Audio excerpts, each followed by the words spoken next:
ഞങ്ങൾ കുറേ കാലത്തൊരു ആഗ്രഹമായിരുന്നു ഒരു ലോങ് സൈക്കിൾ ട്രിപ്പ് പോകാന്നുള്ളത്. അങ്ങനെ നമ്മൾ ഏതാണ്ട് ഒരു മാസത്തോളം അതിൻ്റെ പ്ലാനിങ്ങും അതിൻ്റെ കാര്യങ്ങളൊക്കെ ആയിട്ട് കുറേ നടന്നിട്ടുണ്ട്. ഞങ്ങളൊരു ഏതാണ്ട് ഞങ്ങൾ 4 മണിക്ക് ഇവിടുന്ന് ഇറങ്ങാനായിരുന്നു പ്ലാൻ ചെയ്തത്. പിന്നെ എല്ലാവരും പോലെ പ്ലാൻ ചെയ്ത് എല്ലാവരും സെറ്റായി വന്നപ്പോൾ 8 മണിയായി. 8 മണിയായപ്പോഴാണ് ഇവിടുന്ന് ഞങ്ങൾ പരപ്പനങ്ങാടിയിൽ നിന്ന് സംഭവം സ്റ്റാർട്ട് ചെയ്തത്. കുറച്ച് ഫ്രണ്ട്സൊക്കെ ഉണ്ടായിരുന്നു. അപ്പോൾ എല്ലാവരും കൂടി ഒരു ഫോട്ടോ ഒക്കെ എടുത്തിട്ട് ഇവിടുന്ന് ഇറങ്ങി. അങ്ങനെ ഏതാണ്ട് നല്ല ലേറ്റായിരുന്നു. കാരണം ഞങ്ങൾ അന്ന് ഏതാണ്ട് കണ്ണൂർ സ്റ്റേ പിടിക്കാമെന്ന് വിചാരിച്ചിട്ട് അങ്ങനെയായിരുന്നു ഞങ്ങൾ പ്ലാൻ ചെയ്തിരുന്നത്. അപ്പോൾ ഞങ്ങൾ ഇവിടുന്ന് ഒരു 8 മണിക്ക് സ്റ്റാർട്ട് ചെയ്തിട്ട് ഏതാണ്ട് ഒരു 10 മണിയൊക്കെ ആയപ്പോൾ കോഴിക്കോട് ഡെക്കാത്ത്ലണ്ടിൽ എത്തി. അവിടുന്ന് എൻ്റെ കസിൻ ഉണ്ടായിരുന്നു. അങ്ങനെ അവിടുന്ന് സൈക്കിളൊക്കെ ഒന്ന് ചെക്കപ്പൊക്കെ ചെയ്ത് ഫുള്ള് റെഡി ആക്കിയിട്ടാണ് അവിടുന്ന് പിന്നെ ഞങ്ങൾ സ്റ്റാർട്ട് ചെയ്തത്. 10 മണി അവിടെ എത്തിയിട്ട് ഏതാണ്ട് ഒരു 10:30 10:45 ആയപ്പോൾ അവിടുന്ന് ഇറങ്ങിയിട്ട് ഞങ്ങൾ ചവിട്ടി തുടങ്ങി. 2 കൽപ്പിച്ച് തന്നെ ചവിട്ടി. എന്തായാലും രാത്രിയായും ചെയ്ത് അവിടുന്ന് തൊയ്ബ് എൻ്റെ കസിന് കുറെ നിർബന്ധിച്ച് അവരെ കൂടെ ഒന്ന് സ്റ്റേ ചെയ്തിട്ട് രാത്രി റിസ്ക് എടുക്കണ്ടെന്നൊക്കെ പറഞ്ഞു. പക്ഷേ ഞങ്ങൾക്ക് പ്ലാൻ അങ്ങനെ അവിടെ പ്ലാൻ ആയതുകൊണ്ട് എത്താന്നുള്ള ലെവലിൽ ഞങ്ങൾ അങ്ങനെ തന്നെ ഇറങ്ങി. അന്നങ്ങനെ ഫുള്ള് സ്ലീപ്ലെസ് ആയിട്ട് ഫുള്ള് ചവിട്ടി. ഏതാണ്ട് രാവിലെ ആവണ വരെ ചവിട്ടിക്കണമെന്ന്. ആകെ ടയേർഡായി. അന്ന് ഏതാണ്ട് ഒരു പയ്യന്നൂർ ഒരു പെട്രോൾ പമ്പിൽ ഹോൾട്ട് ചെയ്ത് ടെൻ്റ് അടിക്കാനൊന്നും നിന്നില്ല. ഏകദേശം ഒരു 4 മണിയായപ്പോൾ 4 മണിയൊക്കെ ആയപ്പോൾ പയ്യന്നൂർ എത്തി. ജസ്റ്റ് അവിടെ ഒരു പമ്പിൽ റെസ്റ്റ് ചെയ്ത് ബാത്റൂമിലൊക്കെ പോയി. ഞങ്ങൾ ഒരു 8:30 ആയപ്പോൾ പയ്യന്നൂരിൽ നിന്ന് ഇറങ്ങി. ഉച്ചയായപ്പോൾ കാസർഗോഡ് എത്തി. പിന്നെ കാസർഗോഡ് നിന്ന് ഞങ്ങൾ ചെറുതായിട്ട് ഭക്ഷണം കഴിച്ചിട്ട് പിന്നെ ഇറങ്ങി. ജസ്റ്റ് വൈകുന്നേരം ആയപ്പോഴേക്കും മംഗലാപുരം എത്തി. മംഗലാപുരം എത്തിയപ്പോൾ തന്നെ ആകെ ടയേർഡായിരുന്നു. മംഗലാപുരത്ത് ഒരുപാട് റൈഡേഴ്സ് ഉണ്ടായിരുന്നു. അവർ വൈകുന്നേരമൊക്കെ ഇങ്ങനെ സൈക്കിൾ എടുത്തിട്ട് ഇറങ്ങുന്ന കുറേ ടീം ഉണ്ടായിരുന്നു. അപ്പോൾ അവരൊക്കെ കുറച്ച് ആൾക്കാരൊക്കെ മീറ്റ് ചെയ്തു. റൈഡേഴ്സും അതുപോലെ എല്ലാവരൊക്കെ കാണുമ്പോൾ ഇങ്ങനെ ഓരോരുത്തർ നമ്മളെ എൻകറേജ് ചെയ്ത് നമ്മളെ റൈഡിനെ കുറിച്ച് ചോദിച്ച് ഫുള്ള് കുറേ ആൾക്കാരായിട്ട് കമ്പനിയായി. എല്ലാവർക്കും നല്ല ഒരു എന്താ പറയുക ഒരു കൗതുകം ഉണ്ടായിരുന്നു നമ്മളെ കാണുമ്പോൾ. അപ്പോൾ മാംഗ്ലൂരിൽ നിന്ന് വൈകുന്നേരം പിന്നെ സ്റ്റാർട്ട് ചെയ്തത്. അതിന് ന്യൂ ഇയർ ഈവാണ്. അപ്പോൾ ന്യൂ ഇയറിൻ്റെ തലേന്നായതുകൊണ്ട് ഫുള്ള് എല്ലായിടത്തും സെലിബ്രേഷനൊക്കെ ഉള്ള പ്രിപ്പറേഷനായി നിൽക്കുക. അപ്പോൾ ഞങ്ങൾക്ക് എങ്ങനെയായാലും ഉടുപ്പി എത്തണം. ന്യൂ ഇയർ ഉടുപ്പി കൂടാന്നുള്ള ഇതിൽ ഞങ്ങൾ ചവിട്ടി. ഏതാണ്ട് മാംഗ്ലൂരിൽ നിന്ന് 55 കിലോമീറ്റർ അങ്ങനെ ഞങ്ങൾക്ക് പിന്നെ ചവിട്ടാനുണ്ടായിരുന്നു ഉടുപ്പി. അങ്ങനെ രാത്രി ഏതാണ്ട് 9:30 10 മണിയായ സമയത്താണ് 10 മണിയുണ്ട് ഏകദേശം ഉടുപ്പി എത്തിയപ്പോൾ. അവിടെ എത്തിയപ്പോൾ എന്ന് പറഞ്ഞാൽ ഞങ്ങള് സംഭവം ന്യൂ ഇയർ ഈവൊക്കെയാണ്. പക്ഷെ ഞങ്ങൾ പറ്റ ഡൗണ് ആകെ ക്ഷീണിച്ചിട്ടുണ്ട്. ഞങ്ങൾ നേരെ ഒരു ഹോട്ടലിലാണ് കയറിയത്. ഉടുപ്പി എത്തിന്ന് കണ്ടപ്പം ഓക്കെ വിചാരിച്ച പോലെ എത്തിന്ന് പറഞ്ഞിട്ട് നേരെ ഒരു ഹോട്ടലിൽ കയറി ഫുഡൊക്കെ കഴിച്ചു. നന്നായി ഫുഡ് കഴിച്ച് എന്നിട്ട് നേരെ മാൽപ്പ ബീച്ചിൽ പോയി. മാൽപ്പ ബീച്ചിൽ അപ്പോൾ അവിടെ ന്യൂ ഇയർ സെലിബ്രേഷനുള്ള ഇതൊക്കെ തുടങ്ങിയിട്ടുണ്ട്. അവിടെ ഗാനമേളയും അതുപോലെ DJ ചെറിയ പരിപാടികളൊക്കെ ഉണ്ടായിരുന്നു. അപ്പോൾ അന്ന് പക്ഷേ നമ്മൾ പെട്ടെന്ന് ഒരു 1 മണിയായ സമയത്ത് അവിടുന്ന് റിട്ടേൺ പോകുന്നുണ്ട് അല്ലേ, ആകെ ടയേർഡായതുകൊണ്ട്. അവിടെ ഉണ്ടായ സംഭവം എന്ന് വെച്ചാൽ ഞങ്ങൾ അവിടുന്ന് എത്തിയ സമയത്ത് തന്നെ ഞങ്ങൾ മാൽപ്പ ബീച്ചിൽ ഒരാളോട് ചോദിച്ചു അവിടെ ബീച്ചിൽ ടെൻറ്റിങ് ചെയ്യലുണ്ടോയെന്ന് ചോദിച്ചു. അവിടുന്ന് ഒരു അനീഷ് എന്ന് പറഞ്ഞ ഒരാൾ അവർ പറഞ്ഞു അവിടെ ടെൻറ്റ് ചെയ്യണമെങ്കിൽ ചെയ്യാം, പക്ഷെ അങ്ങനെ ആരും ചെയ്യലില്ല, നമുക്ക് ചെയ്യണമെങ്കിൽ ചെയ്തോളി എന്നൊക്കെ പറഞ്ഞു. അപ്പം പിന്നെ അവർ വീട്ടിലേക്കൊക്കെ വിളിച്ചു. ഞങ്ങൾക്ക് പിന്നെ അങ്ങനെ ഒരു പന്തി തോന്നിയില്ല. അപ്പോൾ ജസ്റ്റ് ഞങ്ങൾ അവിടുന്ന് നല്ല പോന്നു. പിന്നെ ഞങ്ങൾ ആദ്യം സെറ്റ് ആക്കണം എന്നുള്ളത്. കാരണം രാത്രി കുറേ ലേറ്റ് ആയി കഴിഞ്ഞാൽ സ്റ്റേ റെഡി ആയിട്ടില്ലെങ്കിൽ ഭയങ്കര റിസ്ക് ആവും. അവിടെ പോലീസ് സ്റ്റേഷനിൽ കയറിയിട്ട് ഞങ്ങൾ ചോദിച്ചു, ഞങ്ങൾ ഇങ്ങനെ സേഫ്റ്റിക്ക് വേണ്ടിയിട്ട് ഞങ്ങൾ ഇങ്ങനെ ദൂരത്ത് നിന്ന് വരികയാണ്, അപ്പം എവിടെയെങ്കിലും ടെൻറ്റ് അടിച്ചോട്ടെ എന്ന് ചോദിക്കാൻ വേണ്ടിയിട്ട് പോലീസ് സ്റ്റേഷനിൽ കയറി. പക്ഷെ പോലീസുകാരും തീരെ കോപ്പറേറ്റ് ചെയ്തില്ല. അവരൊരു മൈൻഡാക്കിയില്ല സംഭവം. ഞങ്ങൾ പിന്നെ ലേറ്റ് ആവുകയും ചെയ്ത് ഞങ്ങൾ പെട്ടെന്ന് അവിടെ നിന്ന് ഇറങ്ങിയിട്ട് ഏതാണ്ട് ഒരു 10 കിലോമീറ്ററോളം ചവിട്ടിയുണ്ടാവും ഒന്ന് രാത്രി അല്ലേ. ന്യൂ ഇയർ അടിപൊളി റൈഡ് കഴിഞ്ഞു. കാരണം ന്യൂ ഇയറിൻ്റെ ടൈമാണ്. റോഡിലൊക്കെ ഫുള്ള് ആളുമാണ്. രസമായിട്ട് ചവിട്ടി. കുറച്ച് ന്യൂ ഇയറിൽ ഫസ്റ്റ് ഡേ തന്നെ റൈഡ് തന്നെ ആയിപ്പോയി. അതുപോലെ തന്നെ 10 കിലോമീറ്റർ ചവിട്ടിയപ്പോഴാണ് നമ്മളൊരു പെട്രോൾ പമ്പിൽ കയറിയല്ലേ. നമ്മൾ ആദ്യൊരു പമ്പിൽ കയറിയപ്പോൾ അവിടുന്ന് വളരെ മോശമായിട്ട് ഉള്ളൊരു റെസ്പോൺസാണ് കിട്ടിയത്. അപ്പോൾ എനിക്ക് ചെറുതായിട്ടൊരു പേടിയൊക്കെ തോന്നി. കാരണം ഒരുപാട് ലേറ്റ് ആയിട്ടുണ്ട്. പിന്നെ അവിടെ സ്റ്റേ കിട്ടിയില്ലെങ്കിൽ ഭയങ്കര റിസ്ക് ആയിരിക്കും. പിന്നെ ഉടുപ്പി വരുന്ന അത്ര സുഖമുള്ള ഏരിയ അല്ല എന്നുള്ള ഒരു ന്യൂസ് അറിയുന്നതുകൊണ്ട് പിന്നെ ചെറിയൊരു പേടി വന്നു. പിന്നെ അടുത്ത പമ്പ് ലക്ഷ്യമാക്കിയിട്ട് ഞങ്ങൾ പോയി. അവിടെ അടുത്ത് തന്നെ ഒരു 2 കിലോമീറ്ററിൻ്റെ ഉള്ളിൽ ഒരു ഗ്യാസ് സ്റ്റേഷൻ ഉണ്ടായിരുന്നു. അവിടെ ചെന്നപ്പോൾ ഒറ്റ ചോദ്യത്തിന് അയാൾ പറഞ്ഞൊരു കോർണർ കാണിച്ചുകൊണ്ട് അവിടെ അടിച്ചോളി. നല്ല രീതിയിൽ ഞങ്ങളെ സ്വീകരിച്ചു. പിന്നെ ഒരു പറഞ്ഞ ക്യാമറൻ്റെ താഴെ ടെൻ്റ് അടിച്ചോളി സേഫ് ആണെന്ന് പറഞ്ഞു. ഞങ്ങൾ ടെൻ്റ് അടിക്കുക അവിടെ സ്റ്റാർട്ട് ചെയ്തപ്പോൾ തന്നെ അടുത്തൊരു ഫ്ലാറ്റ് പോലത്തെ സെറ്റപ്പ് ഉണ്ട്. അവിടെ നിന്നൊക്കെ ആൾക്കാർ അവർ ന്യൂ ഇയർ സെലിബ്രേഷനൊക്കെ വിളിക്കുന്നൊക്കെ ഉണ്ട് മേലെ. അവർ കുറേ പേര് ഇങ്ങനെ പുറത്ത് വന്നിട്ട് നോക്കുന്നുണ്ട് ഞങ്ങൾ ടെൻ്റ് ചെയ്യണോ കാര്യങ്ങളൊക്കെ. രാവിലെ നമ്മൾ കുറച്ച് നേരം മാൽപ്പേ ബീച്ചിൽ സ്പെൻഡ് ചെയ്തു. അന്ന് അവിടെ തലേന്നൊരു കൈറ്റ് ഫെസ്റ്റിവൽ ഉണ്ടായിരുന്നു. അപ്പോൾ കുറച്ച് കൈറ്റും സാധനമൊക്കെ ഉണ്ടായിരുന്നു രാവിലെ തന്നെ. പിന്നെ കുറച്ച് നേരം അവിടെ സ്പെൻഡ് ചെയ്തു. മാൽപ്പയിൽ കുറച്ച് നേരം കറങ്ങി സ്പെൻഡ് ചെയ്തിട്ട് അവിടുന്ന് എന്തൊക്കെ വേൾഡ് കപ്പ് അങ്ങനെ കുറേ ഐറ്റംസൊക്കെ ട്രൈ ചെയ്തിട്ട് പിന്നെ അവിടെ തിരിച്ച് ഒരു 20 കിലോമീറ്ററോളം ചവിട്ടിയിട്ടുണ്ടാവും. 20 കിലോമീറ്റർ ചവിട്ടി ഒരു ചായക്ക് വേണ്ടിയിട്ട് സൈഡാക്കി. അപ്പം ചായ കുടിച്ചു. അപ്പോൾ ഞങ്ങളെ സംസാരമൊക്കെ കേട്ടിട്ട് അവിടുന്ന് ഒരാൾ വന്നിട്ട് ചോദിച്ചു നാട്ടിലെവിടെയാണെന്ന് ചോദിച്ചു. നാട്ടിലത്തെ ഒരാളെ കണ്ടപ്പോൾ ഭയങ്കര എന്താ പറയുക, ഭയങ്കര സ്നേഹമൊക്കെ അവരോട്. മൂപ്പരെ പേര് നിസാർ എന്നായിരുന്നു. മൂപ്പര ആ ഏരിയനെ കുറിച്ചൊക്കെ ഇങ്ങനെ പറഞ്ഞു. അപ്പോൾ ചേരി പ്രശ്നം വർഗീയ പ്രശ്നമൊക്കെ ഉള്ള നല്ല സ്ഥലമാണ്. ഇവിടുന്ന് രാത്രി ആവുന്നതിന് മുമ്പ് ഈ സ്ഥലത്തുനിന്ന് വേഗം ഞങ്ങളോട് പോകാൻ പറഞ്ഞവർ. നിസാർക്ക് മൂപ്പരെ കുറേ കഥകൾ പറഞ്ഞു. അതുപോലെ ആ ടൈമിലാണ് ഹെൽമെറ്റിന് എന്തോ കേട് വന്ന് അതൊക്കെ മൂപ്പര് റെഡിയാക്കി തന്നു.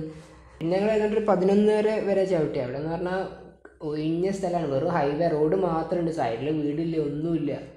ഭയങ്കര വെയിലെന്ന് പറഞ്ഞാൽ ചൂടെടുത്തിട്ട് ഒരു രക്ഷയില്ല. അപ്പോൾ ആ ഏരിയയിലൊക്കെ അങ്ങനെ. അപ്പോൾ ഞങ്ങൾ എന്താ ചെയ്യുക വെച്ചാൽ 11 മണി വരെ ഏകദേശം ചവിട്ടും. അത് കഴിഞ്ഞിട്ടൊരു 3-3:30 വരെ റെസ്റ്റ് ചെയ്യും. റെസ്റ്റ് ചെയ്യാൻ വേണ്ടിയിട്ട് റോഡ് സൈഡിലൊന്നും നിർത്തിയിട്ട് കാര്യമില്ല, ഭയങ്കര വെയിലാണ്. അപ്പോൾ ഞങ്ങൾ കുറച്ചൊന്ന് ഉള്ളിലേക്ക് ഇറങ്ങിയിട്ട് വല്ല കാടും മരത്തിൻ്റെ ചോട്ടോ അങ്ങനെ ഒക്കെ സൈഡാക്കണം. അന്ന് കുറച്ച് ഫ്രൂട്ട്സൊക്കെ വാങ്ങിയിട്ട് ഇതുപോലെ ഒരു കാട്ടിൻ്റെ ഉള്ളിൽ കയറിയിട്ട് സൈഡാക്കി. കുറച്ച് ഓലൊക്കെ ഉണ്ടായിന്, അവിടെ ഇട്ട് കിടന്ന് ഫ്രൂട്ട്സ് ആയിട്ട് തിന്ന് 3:30 വരെ അവിടെ കിടന്ന്. പിന്നെ നാട്ടിലുള്ള കുറച്ച് ആൾക്കാർക്കൊക്കെ ഫോൺ ചെയ്ത് അന്ന് ഈവനിങ് ഞങ്ങൾ അവിടെ നിന്ന് ഇറങ്ങി. അങ്ങനെ ഒരു ചവിട്ടി ഏകദേശം ബഡ്ക്കൽ എന്ന് പറഞ്ഞൊരു സ്ഥലത്ത് രാത്രി അന്ന് ബഡ്ക്കലിലെത്താമെന്നുള്ള പ്ലാൻ ചെയ്തു. അപ്പോൾ നാട്ടിൽ ഞങ്ങളൊരു പരിചയമുള്ള ഒരാൾ അവിടെ പഠിച്ചിട്ടുണ്ട്, അസ്വർക്കനെ ഞങ്ങൾ വിളിച്ചിട്ട് ചോദിച്ചു എങ്ങനെ ബഡ്ക്കൽ എങ്ങനെ ഏരിയ. അപ്പോൾ ഞങ്ങൾ അതുവരെ ഇങ്ങനെയുള്ള പ്രശ്നങ്ങളൊക്കെ ഉള്ള കേൾക്കുന്ന ഒരു ഏരിയയിൽ കൂടെ വരുന്നത്. അപ്പോൾ മൂപ്പര് പറഞ്ഞു അവിടെ ഫുള്ള് നീറ്റാണ്, ഒരു പ്രശ്നമില്ല, നല്ല ഏരിയയാണ്. അപ്പോൾ അവിടെ സ്റ്റേ ചെയ്യാൻ പ്രശ്നങ്ങളൊന്നും ഇല്ലയെന്ന് പറഞ്ഞു. അങ്ങനെ വന്ന് അവിടെ സ്റ്റേ ആക്കി. പിന്നെ അവിടെയുള്ള ഹോട്ടലുകളൊക്കെ പറഞ്ഞു ഫുഡ് കഴിക്കാൻ. അപ്പോൾ അവർ സ്ഥിരമായിട്ട് കഴിക്കുന്ന ഒരു ഹോട്ടൽ പറഞ്ഞു. രാത്രി അടിപൊളി ഫുഡ് കിട്ടി. അന്ന് രാത്രി നെയ്ച്ചോറും ചിക്കനും കിട്ടി. അടിപൊളി ഫുഡായിരുന്നു. ചിക്കൻ എന്ന് പറഞ്ഞാൽ അത്ര ടേസ്റ്റുള്ള നെയ്ച്ചോറും ചിക്കനൊന്നും ഇതുവരെ കഴിച്ചില്ല. അന്ന് ഞങ്ങൾ അവിടെ ടൗണിലൊക്കെ ഇറങ്ങി കുറേ സാധനങ്ങളൊക്കെ വാങ്ങാണ്ടായിരുന്നു. അവിടെ നാട്ടിലെ അടുത്ത ആൾക്കാരോടൊക്കെ കുറച്ചിങ്ങനെ സംസാരിച്ച് ഞങ്ങളിങ്ങനെ വന്ന ആൾക്കാരാണ്. അപ്പോൾ ടെൻ്റ് അടിക്കുന്നുണ്ട് എന്നൊക്കെയുള്ള അവിടെ ആൾക്കാരായിട്ട് വർത്താനം പറഞ്ഞു. അവിടെ ഒരു റൂം, ഇങ്ങനെ ഒരു പീഡിയാമറി പോലത്തെ ഒരു റൂം അവിടെ ഒഴിഞ്ഞെടുക്കുന്നുണ്ടായിരുന്നു. അപ്പം ആൾക്കാരുടെ ഞങ്ങൾ സംസാരിച്ചപ്പോൾ അവിടെ ടെൻ്റ് അടിക്കാൻ പറ്റുമെന്ന് വെച്ചാൽ അപ്പോൾ അവിടെ അടിച്ചോളി എന്ന് പറഞ്ഞു. അങ്ങനെ അന്ന് അവിടെയാണ് സ്റ്റേ ചെയ്തത്. പിന്നെ നെക്സ്റ്റ് ഡേ ഏതാണ്ട് കുറച്ച് ലേറ്റായി നമ്മൾ ഇറങ്ങാൻ. 7:30 ആയിരുന്നല്ലേ ലേറ്റായിട്ട് ഇറങ്ങി. 7:30 ഇറങ്ങിയിട്ട് 10:30-11 മണി ആയപ്പോൾ മുരുദേശ്വരം എത്തി നമ്മൾ. ഞങ്ങൾ മുരുദേശ്വരം എത്തിയ പാടനെ ഒരു മലയാളി ഒരാളെ കണ്ടു. ഒരു മൂകാംബികയ്ക്ക് വന്നതിന്. അപ്പോൾ ബസ് എവിടെ സ്റ്റോപ്പ് മാറിയിട്ട് ഒരു മുരുദേശ്വരം എത്തി. മലയാളി എന്ന് പറഞ്ഞാൽ പറയാം, അയാൾ പരപ്പനാടിക്കാരനാണ്. അയാളെ മീറ്റ് ചെയ്തല്ല കോമഡിയാണ്. ടെമ്പിളിലേക്ക് എത്ര കിലോമീറ്റർ ഉണ്ടെന്ന് ചോദിക്കാൻ വേണ്ടിയിട്ട് അവരെ കണ്ടപ്പോൾ അവരോട് ചോദിച്ചു കിतना കിലോമീറ്റർ എന്നൊക്കെ ചോദിച്ചു. അവരെ നമ്മളെ ഇന്ത്യക്ക് കണ്ടപ്പോൾ തന്നെ മൂപ്പർക്ക് മനസ്സിലായിട്ട് മലയാളികൾ. മൂപ്പര് ഞാനും മലയാളിയാണെന്ന് പറഞ്ഞു. അപ്പോൾ ഞാൻ പറഞ്ഞു കേരളമേ കോമഡി സീനായിരുന്നു. മുരുദേശ്വരം ടെമ്പിളെത്തി. അതിപ്പോൾ അവിടെ ബീച്ചിൽ ഇറങ്ങി. പക്ഷെ രാവിലെ തന്നെ അവിടെ ഭയങ്കര വെയിലാണ്, നല്ല ചൂടും. അപ്പം കുറച്ച് നേരം അവിടെ സ്പെൻഡ് ചെയ്തിട്ടുള്ളൂ മുരുദേശ്വരം അല്ലേ. മുരുദേശ്വരം കുറച്ച് നേരം സ്പെൻഡ് ചെയ്തിട്ട് ഞങ്ങൾ തിരിച്ച് ചവിട്ടി. കുറച്ച് 12 മണി വരെ എന്താ ചവിട്ടിയിട്ടുണ്ട്. ആണ് ഈ ഒരുമാതിരി ഏരിയയാണ്. അന്ന് 12 ഒന്നുമില്ല, അന്ന് ഒരു 1 മണി വരെ ചവിട്ടിയിട്ടുണ്ട് അന്ന്. കാരണം എന്താ വെച്ചാൽ ഞങ്ങൾക്ക് ഒരു ഇതൊന്നും കളിക്കാൻ പറ്റിയൊരു സ്ഥലം കാണില്ല, ഷോപ്പുകളൊന്നുമില്ല, പിന്നെ അങ്ങനെ ഇറങ്ങാൻ പറ്റിയ കാടുകളും കാണില്ല. അങ്ങനെ ഞങ്ങൾ ചവിട്ടി എന്തെങ്കിലും കാണുമെന്ന് വിചാരിച്ചാൽ ഞങ്ങൾ ചവിട്ടി. ഭൂമിയൊക്കെ പോലത്തെ സ്ഥലം റോഡും അതെ, ഭയങ്കര ചൂട്, രക്ഷയില്ല. ഒരുപാട് ചവിട്ടി അവസാനം ഒരു ധാബ കണ്ടു. ധാബ എന്ന് പറഞ്ഞാൽ അവിടെ ഓപ്പൺ ആയിട്ടില്ല, അങ്ങനെ ക്ലോസ് ചെയ്തിട്ട് എന്താ പറയാ, നമ്മളീ ഒരു അട്രാക്ഷൻ പോലെ അങ്ങോട്ട് ഇങ്ങനെ ഓട്ടോമാറ്റിക് ഞങ്ങൾ ആ സൈഡിലേക്ക് പോയി ഒരു തണലിൽ കുറച്ചേരം ഇരിക്കാന്ന് വിചാരിച്ചിട്ട് അവിടെ പോയി ഇരുന്ന് നോക്കിയപ്പോൾ അവിടെ നിന്ന് ഇങ്ങനെ ബാക്കിൽ നിന്ന് സൗണ്ട് കേൾക്കുന്നുണ്ട്. ഞാൻ ബാക്ക് പോയി നോക്കിയേ, ഒരു കുപ്പി എടുത്തിട്ട് ബാക്ക് പോയി നോക്കിയാ. അപ്പം അവിടെ ഉണ്ട് അവര് രാത്രിക്കുള്ള ഫുഡിനുള്ള ഉച്ചക്കുള്ള ഫുഡിനുള്ള പ്രിപ്പറേഷനൊക്കെ തുടങ്ങി. വൈകുന്നേരമാണ് അവിടെ ഓപ്പൺ ചെയ്യുക. ഉച്ചൻ്റെ ശേഷം 2 മണിയാകുമ്പോൾ ഓപ്പൺ ചെയ്യുന്നുള്ളൂ. അപ്പോൾ സമാധാനമാണ് വെള്ളമൊക്കെ കിട്ടിയപ്പോൾ. അവിടെ വെള്ളം എന്ന് പറഞ്ഞാൽ നല്ല തണുത്ത വെള്ളം, നല്ല സുഖമുണ്ടായിരുന്നു. അതുപോലെ കുറച്ച് ചാർജിങ് സ്പോട്ടും കിട്ടി. പിന്നെ ഒന്നും നോക്കില്ല, ഫോണും കുത്തി വെച്ച് അവിടെ കിടന്ന് കുറച്ച് നേരം അവരോട് ചോദിച്ചിട്ട്. ഞങ്ങളവിടെ ആൾട്ട് ചെയ്യാന്നുള്ളൊരു പ്ലാൻ അല്ലായിരുന്നു, പക്ഷേ അവിടെ ആൾട്ടായി. പിന്നെ അവിടെ നിന്നപ്പോൾ മൂപ്പരോട് അവിടുത്തെ ആളോട് ചോദിച്ചു, ഞങ്ങൾ വല്ല കുളമോ അങ്ങനെ എന്തെങ്കിലും കുളിക്കാൻ വല്ല സെറ്റപ്പ് കൊണ്ടുപോയി. അപ്പോൾ മൂപ്പര് നേരെ ഒരു കുളിച്ചിട്ട് കുറച്ച് ദിവസമായി. അത് ചോദിച്ച പാടെ മൂപ്പര് നേരെ ഒരു ബക്കറ്റും ഒരു പാട്ടി എടുത്ത് തന്നിട്ട് ബാക്കിൽ പൈപ്പുണ്ട്, നല്ല തണുപ്പാണ്, കുളിച്ചാൽ മതിയാണ്. പിന്നെ ഒന്നും നോക്കിയില്ല, ഡ്രസ്സ് കൂടി ഓടി കുളിച്ച്. ഒടുക്കത്തെ തണുപ്പായിരുന്നു അവിടെ അല്ലേ. നല്ല തണുത്ത വെള്ളം, കാരണം പൊരിഞ്ഞ വെയിലും അതിൽ നല്ല തണുത്ത വെള്ളത്തിലുള്ള കുളിയായിരുന്നു, നല്ല രസമായിരുന്നു. അന്ന് അവിടുന്ന് ഡ്രസ്സൊക്കെ തിരുമ്പിയെന്നൊക്കെ തോന്നുന്നു. ഡ്രസ്സൊക്കെ തിരുമ്പി അവിടെ ഉണക്കാനിട്ട് പിന്നെ അവിടെ കിടന്ന് ഫോണിന് ഫുൾ ചാർജ് ആവണ വരെ. അതിന് മുമ്പ് നമ്മളെന്തോ സാധനമൊക്കെ വാങ്ങാൻ വേണ്ടിയിട്ട് സോപ്പ് സാധനമൊന്നും കയ്യിലില്ല. അപ്പോൾ അവിടുത്തെ ധാബേൻ്റെ ഓണർ ഒരു ചെക്കനെ വിട്ടിട്ട് എൻ്റെ ബൈക്കുമ്പോൾ കൊണ്ടുപോയി. ഒരു സ്ഥലത്ത് കൊണ്ടുപോയി കുറേ അപ്പുറം പോയിട്ട് സോപ്പും സാധനങ്ങളൊക്കെ വാങ്ങി തിരിച്ചു വന്ന്. അന്ന് അവിടെ വൈകുന്നേരം വരെ അല്ലേ, ഏതാണ്ട് 3:30-4 മണി വരെ അവിടെ നിന്ന്. പിന്നെ അവിടുന്ന് ചെറുതായിട്ട് ഭക്ഷണം കഴിച്ചു. അവിടുന്ന് ബിരിയാണി, അവിടുത്തെ സ്പെഷ്യൽ ബിരിയാണി ടേസ്റ്റ് ഉണ്ടായിരുന്നു. എന്തോ സാധനം കൂടി കഴിച്ചു. അവിടുത്തെ എന്തോ ഒരു സ്പെഷ്യലായിരുന്നു. അന്ന് അവിടുന്ന് വൈകുന്നേരം ഞങ്ങൾ പോന്നു ഇറങ്ങി. പിന്നെ നല്ല ഒരു ലാൻഡ്സ്കേപ്പ് ഒക്കെ ഉള്ള ഒരു പാലൊക്കെ അവിടെ കണ്ടപ്പോൾ ഞാനും ഇവരെ നിർത്തി. ഞങ്ങളെ മുമ്പിൽ മുജീബുണ്ട്. മുജീബ് നേരെ പോയി, അവനെ അറിഞ്ഞിട്ടില്ല ഞങ്ങൾ നിർത്തിയതൊന്നും. അടിപൊളി സൺസെറ്റ് സീനായിരുന്നു. അവൻ കുറച്ച് അവിടുന്ന് കുറച്ച് പാലത്ത് നിർത്തി കുറച്ച് വീഡിയോസൊക്കെ ഷൂട്ട് ചെയ്ത്. അവിടുന്ന് കുറച്ചുകൂടെ പോയപ്പോൾ തന്നെ അവിടുത്തെ സ്റ്റൈലില് ഒരു കല്യാണം നടക്കുന്നു. കല്യാണം ഫുള്ള് പാട്ടൊക്കെ വലിയ സ്പീക്കറൊക്കെ വെച്ചിട്ട്.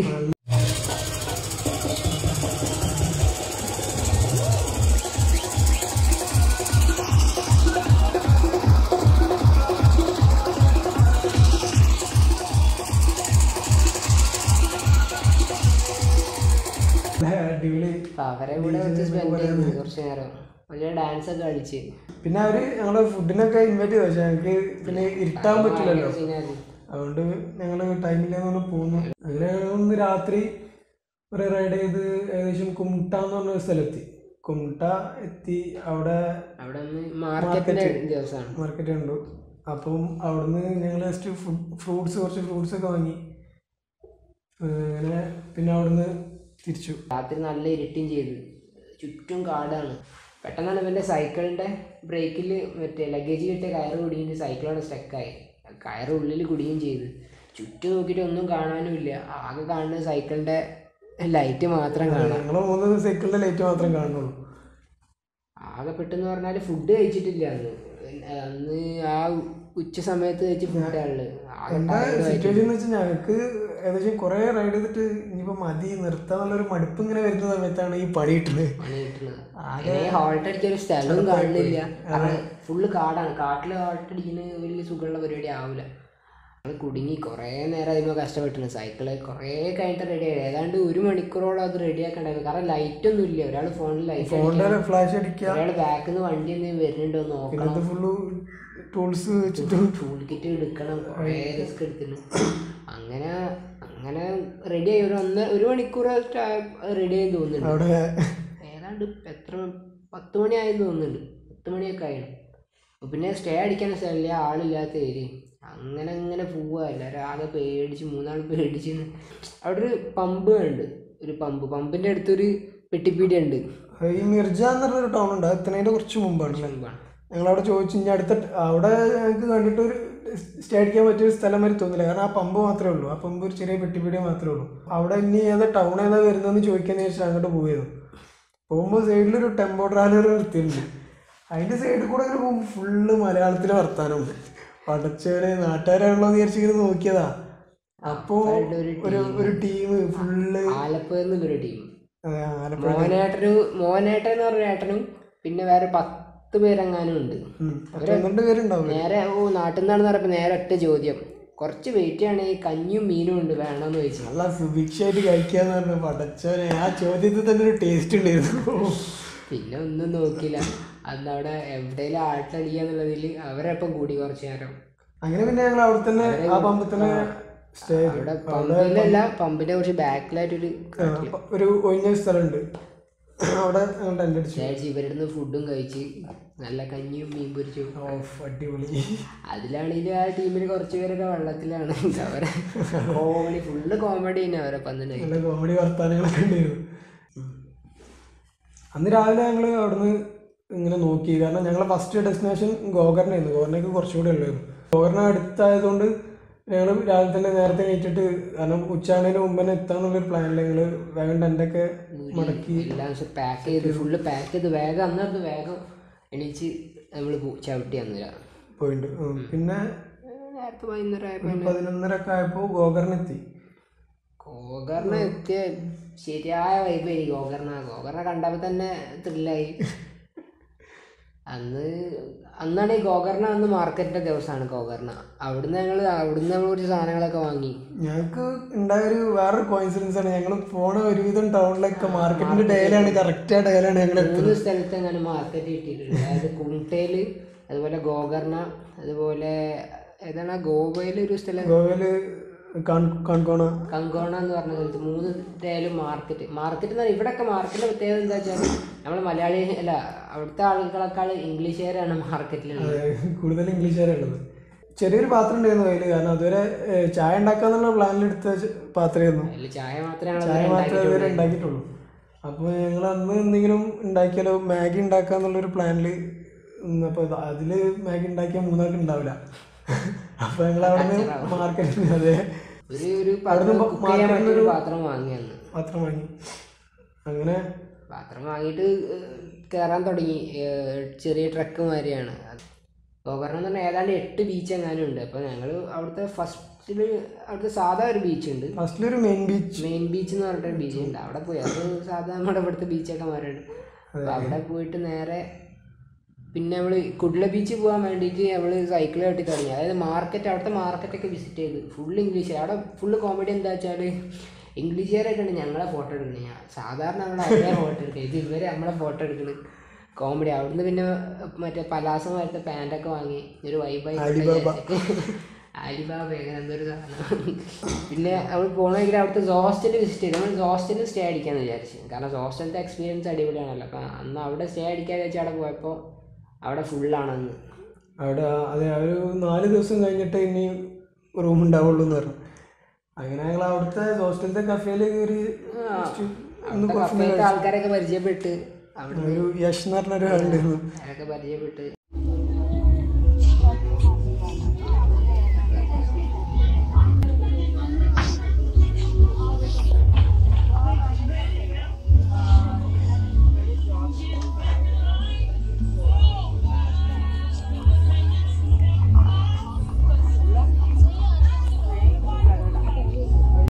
നൈസ് വ്യൂ ആയിരുന്നു അത്. അവിടെ നമ്മളിങ്ങനെ കഫേ, മുകളിലൊരു കഫേ, അവിടെ നിന്ന് ഇങ്ങനെ താഴേക്ക് നോക്കിയാൽ ഫുള്ള് ബീച്ച്, ഇങ്ങനെ ഫുൾ വ്യൂ ബീച്ച്, നല്ല രസമായിരുന്നു, അടിപൊളിയായിരുന്നു. നേരെ കുഡ്ല ബീച്ച് വിസിറ്റ് ചെയ്ത്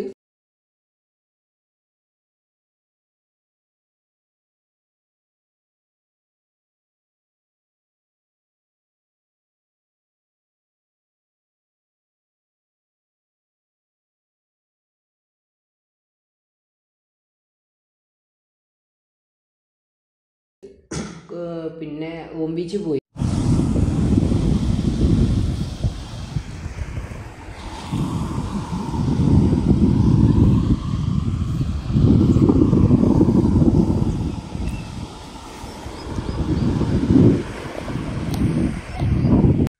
ഈ ട്രിപ്പ് എന്ന് പറഞ്ഞാൽ ഞങ്ങൾക്ക് സ്പോൺസേർഡ് ആയിരുന്നു. ഞങ്ങൾ 3 ടീം ഞങ്ങൾ സ്പോൺസർ ചെയ്തിട്ടുണ്ടായിരുന്നു. ഞങ്ങളുടെ മെയിൻ സ്പോൺസേഴ്സ് എന്ന് പറഞ്ഞാൽ ഈവൻ ബീക്കൺസ് ആണ്. കൊണ്ടോട്ടിയാണ് അവരുടെ ഓഫീസ്. നല്ല പ്രൊഫഷണൽ ആയിട്ട് തന്നെ എല്ലാ ഇവൻറ്റുകളും ഏറ്റെടുത്ത് ചെയ്തു കൊടുക്കുന്ന ടീമാണ്. പേഴ്സണലായിട്ട് തന്നെ നമ്മളെ ഇവൻറ്റ്സ് ചെയ്തിട്ടുള്ള പരിചയം ഞങ്ങൾക്കുണ്ട്. അതുപോലെ ഫോട്ടോഗ്രാഫി അതുപോലെ ഡെക്കറേഷനാണ് അവർ ഏറ്റവും എക്സ്പേർട്ട് ആയിട്ടുള്ളത് അതിലാണ്. അതെ. അതുപോലെ തന്നെ രണ്ടാമത്തെ സ്പോൺസേഴ്സ് എന്ന് പറഞ്ഞാൽ അൽഫറൂജ് ആണ്. അൽഫറൂജ് കൊളപ്പുറം കോട്ടക്കലും അവിടെ റെസ്റ്റോറൻറ്റുകളുണ്ട്. നല്ല ഫേമസ് ആണ്, ഫേമസ് ആയിട്ടുള്ള. അതായത് പുറത്തൊക്കെ ഉള്ള ഒരു ഇതാണ് അൽഫറൂജ്. പുറത്തൊക്കെ കുറേ അവർക്ക് ബ്രാഞ്ചുകളുള്ള ഒരു ഇതാണ് അൽഫറൂജ് എന്ന് പറഞ്ഞാൽ. മൂന്നാമത്തെ സ്പോൺസേഴ്സ് ഞങ്ങൾ ഫേമസ് സൈക്കിൾസ് ആണ്. ചെമ്മാടാണ് അവരുടെ ഷോപ്പ്. അവിടെ എല്ലാ തരത്തിലുള്ള സൈക്കിളുകളും ഉണ്ട്. MTB, hybrid. ടൂർ പോകുമ്പോൾ ഒക്കെ നല്ലത് ഹൈബ്രിഡ് സൈക്കിൾസ് യൂസ് ചെയ്യണം. ഞങ്ങൾ മൗണ്ടൻ ബൈക്കായിട്ടാണ് പോയത്. ഉള്ള സൈക്കിളായിട്ടാണല്ലോ പോകാൻ പറ്റുള്ളൂ. ഹൈബ്രിഡ് ആകുമ്പോൾ കുറച്ചുകൂടി മെച്ചുണ്ട്. അപ്പോൾ അങ്ങനത്തെ സൈക്കിളൊക്കെ അവിടെ അവൈലബിൾ ആണ്.